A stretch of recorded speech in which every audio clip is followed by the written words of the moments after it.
Avant de plonger dans cette histoire incroyable, pensez à vous abonner à la chaîne et à activer la cloche. Ici, chaque récit a quelque chose à dire, et vous ne voudrez pas en manquer un seul. Brooklyn s'éveillait doucement sous la lumière dorée du matin. Les rues, encore humides de la pluie nocturne, reflétaient les néons des cafés et des boutiques. Dans un petit café chic, où le parfum du café fraîchement moulu se mêlait à celui des croissants chauds, Elia Turner s'activait avec une précision silencieuse. Jeune homme noir de 28 ans, Elia avait grandi dans ce quartier et connaissait chaque recoin, chaque visage. Serveur depuis plusieurs années, il était respectueux, attentif et toujours souriant, même lorsque certains clients le regardaient avec méfiance ou impatience. Il avait appris à naviguer entre politesse et dignité, entre endurance et colère contenue. Ce matin-là, alors qu'il rangeait les tables, une silhouette attira son attention. Une femme en fauteuil roulant entra dans le café avec une lenteur gracieuse, ses yeux clairs scrutant la pièce avec curiosité. Elle semblait fragile, mais sa posture droite et assurée imposait un respect immédiat. Elia s'approcha avec un sourire chaleureux et l'aida à s'installer près de la fenêtre. Elle sortit de son sac une coupure de journal et la lui tendit, avec un mélange de timidité et de détermination. Elia prit la feuille, intriguée. Sur le papier, une histoire le frappa immédiatement. Un jeune garçon noir avait été accusé injustement par un professeur dans une école de Manhattan. Le cœur d'Elia se serra. Les mots de l'article résonnaient comme un écho de ses propres expériences. Humiliation, jugement hâtif, racisme subtil et quotidien. La femme le regarda avec intensité, comme si elle savait que cet article pouvait éveiller quelque chose en lui. À ce moment précis, Elia comprit que ce simple geste tendre une coupure de journal allait changer sa vie pour toujours. Ce matin-là, le destin frappa à sa porte sous la forme d'une feuille de papier. Et il était prêt à l'ouvrir. Elia tenait toujours la feuille entre ses mains, ses doigts légèrement crispés. Margaret Reynolds, la femme en fauteuil roulant, le regardait avec une expression à la fois douce et insistante. « C'est une histoire que j'ai trouvée ce matin, dit-elle doucement. Je pense que tu devrais la lire, tu verras, elle a un message important. » Elia fronça les sourcils, intrigué. Il commença à parcourir l'article. Les lignes décrivaient comment un jeune garçon noir, James Carter, avait été accusé à tort par son professeur d'avoir volé un objet dans son école. Malgré les preuves de son innocence, le garçon avait été humilié devant toute la classe. Le cœur d'Elia se serra. Chaque mot résonnait comme un écho de sa propre vie, les clients impatients qui le regardaient de travers, les remarques discrètes mais blessantes, les jugements hâtifs sur son apparence ou son accent. Margaret observa sa réaction et ajouta, avec un léger sourire. « Je sais ce que ça fait, j'ai vu trop d'injustices pour ne rien faire. Mais parfois, une seule voix peut changer beaucoup de choses. » Elia leva les yeux et croisa son regard. Il y avait quelque chose de puissant dans son assurance calme, quelque chose qui l'invitait à agir plutôt qu'à rester silencieux. « Vous pensez que je pourrais faire quelque chose ?» demanda-t-il enfin, sa voix hésitante mais curieuse. « Bien sûr, Elia. » Margaret hocha la tête. « Tu n'as peut-être pas toutes les réponses, mais tu as ton expérience, ta vérité. Et c'est un début. » Le jeune serveur inspira profondément. Pour la première fois depuis longtemps, il sentit que sa colère et sa frustration pouvaient se transformer en quelque chose de réel, de constructif. La feuille de journal, simple morceau de papier, devenait pour lui une porte vers un chemin qu'il n'avait jamais osé emprunter. À ce moment-là, Elia sut que sa vie allait changer. Et tout commençait avec ce petit geste inattendu d'une femme en fauteuil roulant qui croyait en lui. Après avoir lu l'article, Elia posa doucement la coupure de journal sur la table. Margaret Reynolds le regardait avec un mélange de curiosité et d'attente. « Alors » demanda-t-elle, sa voix douce mais ferme. Elia prit une profonde inspiration. « C'est exactement ce que je ressens parfois.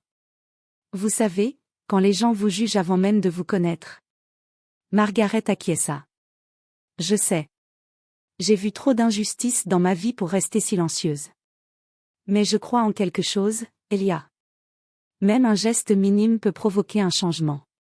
Même une voix peut réveiller une communauté. » Le jeune serveur se sentit touché par ces paroles. Il n'avait jamais parlé aussi ouvertement de ses expériences à quelqu'un, et pourtant il sentait que Margaret le comprenait. « Mais, Que puis-je faire demanda-t-il, presque à voix basse. Margaret sourit, un sourire qui semblait traverser toutes les barrières de son handicap. Viens ce soir à une réunion dans le centre culturel de Brooklyn. Nous rassemblons des gens qui veulent agir, raconter leurs histoires, créer des ponts entre les communautés. Tu pourrais partager ton expérience. Elia hésita. Ses horaires de travail, la peur de parler en public, tout semblait l'arrêter. Mais quelque chose dans les yeux de Margaret le convainquit que cette invitation n'était pas simplement un hasard. D'accord, je viendrai, dit-il enfin, sa voix trahissant une pointe d'appréhension mêlée à de l'excitation. Margaret hocha la tête, satisfaite. Tu verras, Elia. Ce n'est pas seulement une réunion. C'est un endroit où nos histoires peuvent faire une différence. Où nos voix comptent. Alors qu'Elia reprenait son service, il sentit un mélange d'anticipation et de nervosité. Il savait que ce soir, quelque chose en lui allait changer. Et qu'un simple article de journal avait déclenché une étincelle capable d'embraser une partie de sa vie.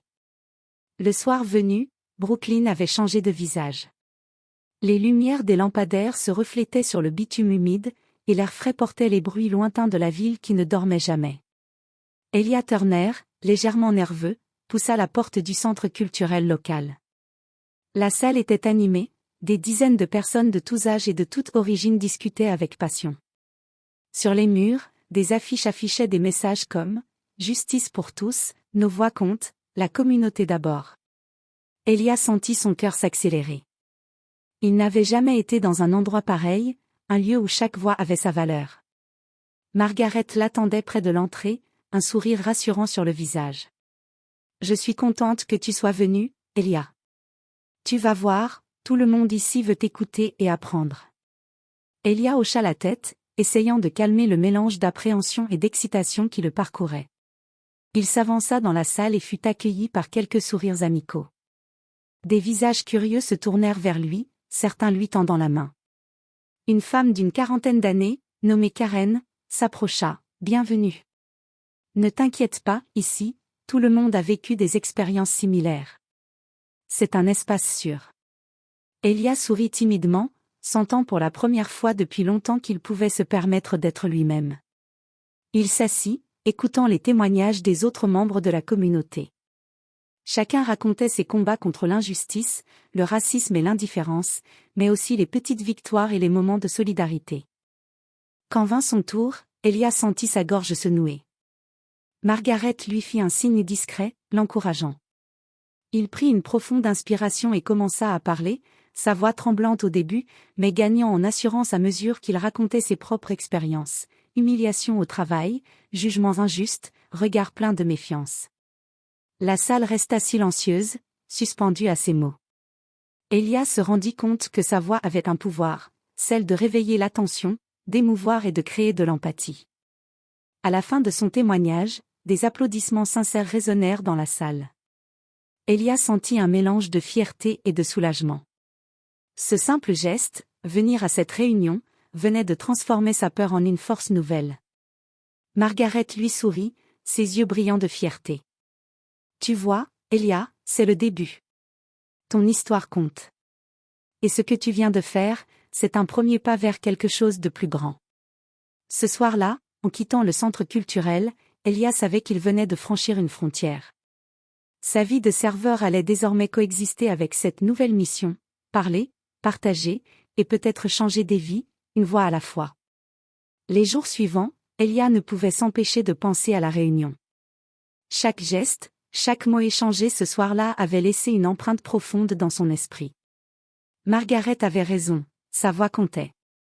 Et il voulait découvrir jusqu'où elle pouvait porter.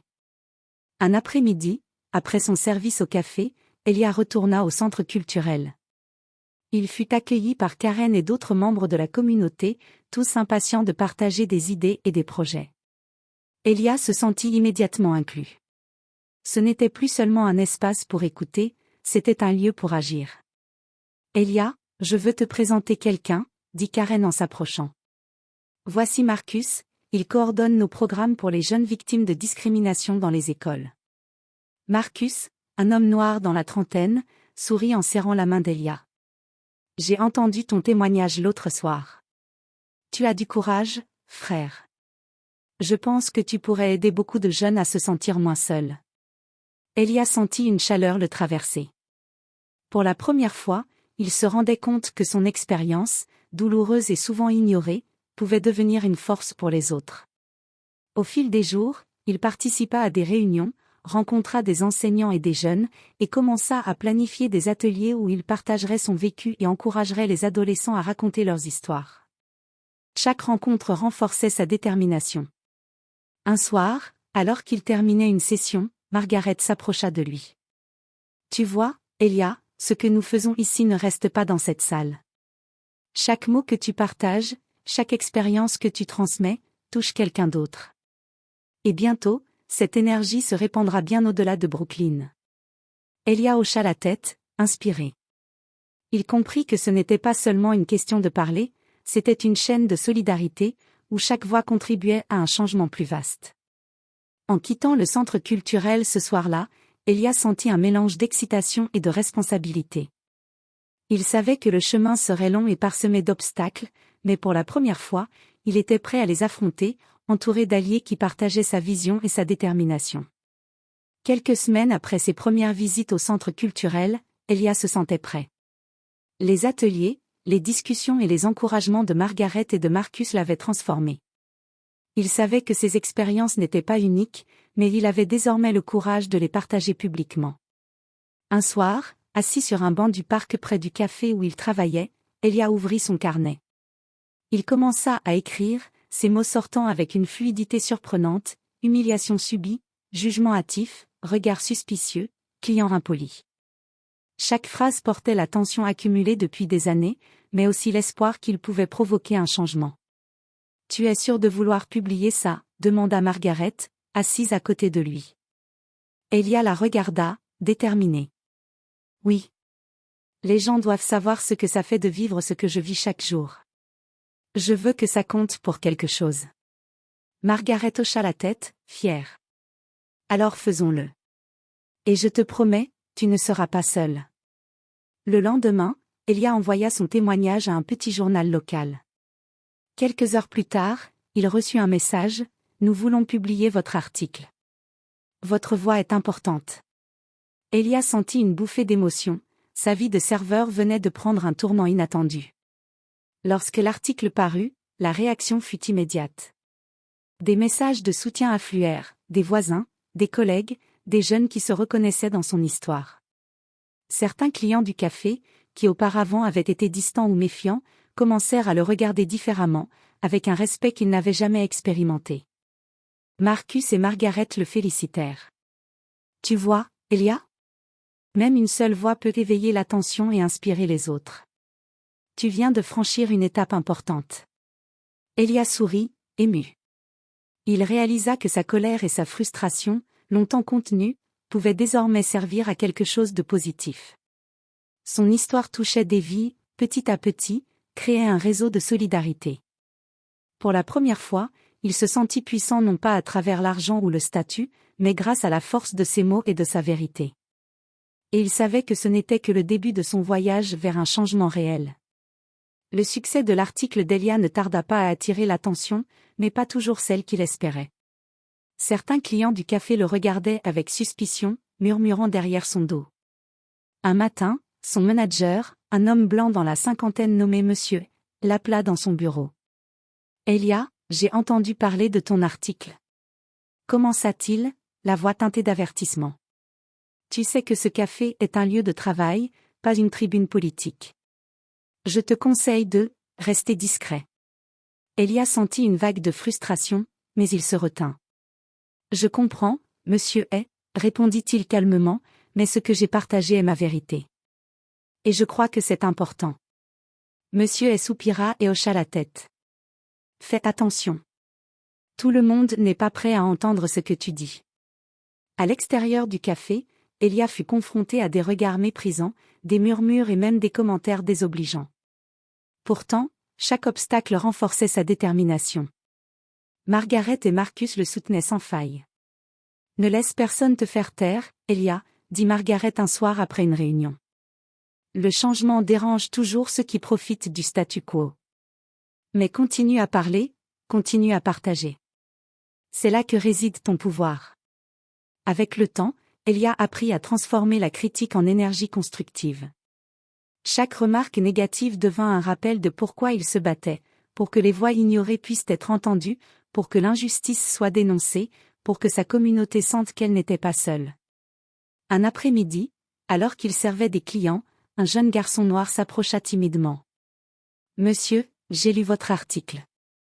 Merci, vous me faites sentir que je ne suis pas seul. » Les mots du garçon touchèrent Elia profondément. Il comprit alors que tous les obstacles, toutes les critiques, n'étaient rien comparés à l'impact réel qu'il avait sur ceux qui en avaient le plus besoin. Sa voix comptait. Sa vérité comptait. Et chaque pas, aussi difficile soit-il, rapprochait sa communauté d'un changement tangible. Quelques semaines après la publication de son témoignage, Elia commençait à réaliser l'ampleur de son impact. Les messages de soutien arrivaient de toutes parts, des voisins, des adolescents des écoles locales, et même des enseignants qui voulaient l'inviter à parler à leurs élèves. Un matin, Marcus l'attendait devant le café avec une grande enveloppe. « Elia, regarde ça !» dit-il en lui tendant plusieurs lettres et invitations. « Les écoles veulent que tu partages ton expérience. Les médias locaux te demandent des interviews. Ta voix commence vraiment à compter. » Elia sentit un mélange de fierté et de responsabilité. « Je ne m'attendais pas à ça, je suis juste un serveur. » Margaret, qui était là à ses côtés, posa une main sur son épaule. « Elia, c'est exactement pour ça que tu es important. Tu es la preuve que chacun, même sans statut ou pouvoir, peut inspirer le changement. » Au fil des jours, Elia commença à participer à des événements scolaires, à des réunions communautaires et à des ateliers pour jeunes. Partager son histoire, écouter celle des autres et créer des liens solides dans la communauté lui donnait une énergie nouvelle. Un après-midi, alors qu'il sortait d'une école de Brooklyn après un atelier, un groupe d'adolescents s'approcha de lui. « Monsieur Turner, merci. Vous nous faites croire que nous pouvons nous faire entendre, » dit l'un d'eux, les yeux brillants.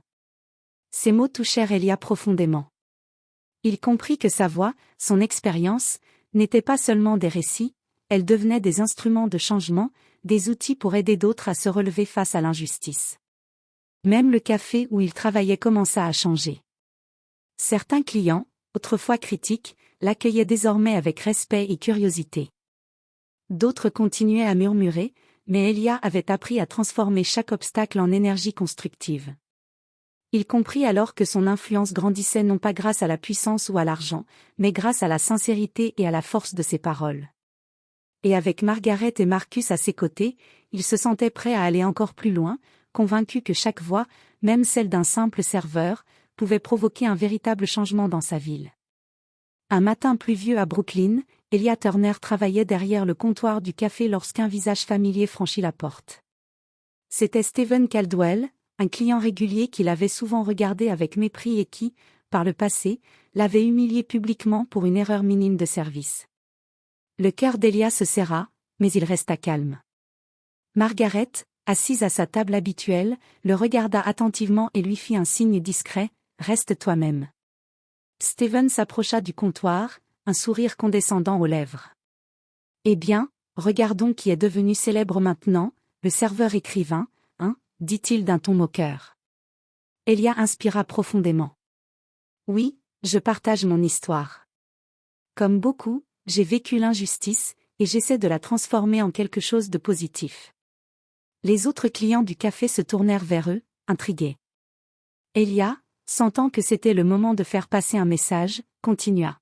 « Peut-être que vous ne comprenez pas ce que cela signifie de vivre jugé avant d'être entendu. Mais je vous invite à réfléchir, chacun de nous mérite respect et dignité, peu importe sa couleur ou sa situation. » Un silence pesant tomba dans le café. Stephen, embarrassé, ne sut quoi répondre. Il détourna le regard et murmura quelque chose d'inintelligible avant de quitter le café rapidement, sous les yeux des clients. Margaret sourit, satisfaite. « Tu vois, Elia ? Tu n'as pas eu besoin de colère, juste de vérité. La manière dont tu parles, le calme que tu gardes, ça fait plus que n'importe quelle confrontation physique. » Elia sentit une fierté tranquille l'envahir. cette confrontation n'avait pas été une victoire par la force, mais par la voix, par la conviction et la dignité. Il comprit alors que ce qu'il faisait allait au-delà de sa propre expérience, il donnait à sa communauté un exemple de courage et de respect. Ce jour-là, Elia sut que sa voix avait réellement commencé à changer les perceptions, un pas à la fois. Et il se promit de continuer à utiliser cette force pour inspirer et protéger ceux qui, comme lui autrefois, avaient été réduits au silence. Quelques mois après avoir commencé à partager son témoignage publiquement, Elia Turner sentit que sa vie avait changé de manière irréversible. Le petit café de Brooklyn, autrefois un lieu de simple service, était devenu un espace où les clients le saluaient désormais avec respect et curiosité. Un matin, alors qu'il préparait des cafés, Marcus arriva en courant, le visage rayonnant. « Elia! Regarde ça », dit-il en lui tendant un journal régional. Sur la première page, un article retraçait son parcours, de serveur à voix influente de la communauté, un exemple de courage et de résilience. Elia lut les lignes avec émotion. Les journalistes évoquaient son témoignage, ses ateliers pour les jeunes, et comment il avait inspiré une partie de la ville à s'unir contre les injustices. Des citations de Margaret et Marcus soulignaient sa détermination et son impact réel sur la communauté. Le soir même, il fut invité à une rencontre officielle avec des responsables locaux et des éducateurs. « Elia, ton histoire a touché beaucoup de gens », dit Karen, en lui serrant la main. « Tu n'es plus seulement un témoin de l'injustice, tu es devenu un catalyseur de changement. » Elia sentit une chaleur l'envahir. Tout ce qu'il avait vécu, toutes les humiliations, toutes les critiques, avaient mené à ce moment. Sa voix, qu'il avait longtemps considérée comme insignifiante, avait trouvé son pouvoir et sa portée. Ce soir-là, en rentrant chez lui, Elia se rappela la première fois où Margaret lui avait tendu cette coupure de journal. Un simple geste, un simple papier, et voilà que sa vie s'était transformée. Il comprit que parfois, les événements les plus simples pouvaient déclencher les changements les plus profonds. Assis à sa fenêtre, regardant Brooklyn s'endormir sous les lumières de la ville, Elia se sentit prêt à aller encore plus loin. Il savait que ce n'était que le début. Sa voix continuerait à résonner, à inspirer, à protéger, et à créer une communauté plus juste et solidaire. L'hiver arrivait sur Brooklyn, mais dans le cœur d'Elia Turner, un feu intérieur brûlait plus fort que jamais. Depuis la publication de son témoignage et ses interventions dans la communauté, sa vie avait changé de façon irréversible. Il n'était plus seulement le serveur derrière le comptoir, il était devenu une voix respectée, un symbole de résilience et de justice. Ce matin-là, Elia entra au café pour son service habituel. Les clients le saluèrent chaleureusement, certains partageant même des histoires personnelles de discrimination et de courage. Il sourit, réalisant combien son chemin avait inspiré d'autres à s'exprimer. Margaret, fidèle à ses côtés depuis le début, entra à son tour, rayonnante. « Elia, j'ai une surprise pour toi », dit-elle. Elle lui tendit une lettre d'un organisme communautaire de la ville, il souhaitait qu'Elia devienne mentor officiel pour un programme destiné aux jeunes confrontés aux injustices et discriminations. Le cœur d'Elia se gonfla de fierté. Tout avait commencé avec une simple coupure de journal tendue par Margaret, une femme en fauteuil roulant, et cela avait déclenché un changement qu'il n'aurait jamais imaginé. Il avait transformé sa colère en action, sa frustration en inspiration. Quelques heures plus tard, il prit la parole lors d'une cérémonie dans le centre culturel, devant une salle pleine de jeunes, d'éducateurs et de membres de la communauté. Il raconta son parcours, depuis les humiliations subies au café jusqu'aux rencontres qui avaient changé sa vie. « Chacun de nous a une voix », dit-il en terminant son discours, la voix tremblante mais forte. « Ne laissez personne vous faire croire le contraire. Même un geste simple, un mot, ou un acte de courage peut créer une différence énorme. » Des applaudissements sincères résonnèrent dans la salle. Elia regarda Margaret et Marcus dans la foule, leur sourire rempli de fierté. Il réalisa que la véritable force ne venait pas du statut, de l'argent ou de la reconnaissance, elle venait de la capacité à parler, à agir et à inspirer les autres. Ce jour-là, Elia comprit qu'il avait trouvé sa place. Sa voix, jadis ignorée, résonnait désormais dans toute la communauté. Et il sut que, grâce à ce petit geste de Margaret et à son courage de le suivre, il laissait un héritage, celui de la justice, de la dignité et de l'espoir pour tous ceux qui n'avaient jamais osé s'exprimer. Brooklyn continuait de vivre à son rythme, ses rues animées et ses lumières éclatantes, mais quelque chose avait changé, une voix avait éveillé des centaines d'autres, et un simple serveur était devenu un véritable moteur de transformation.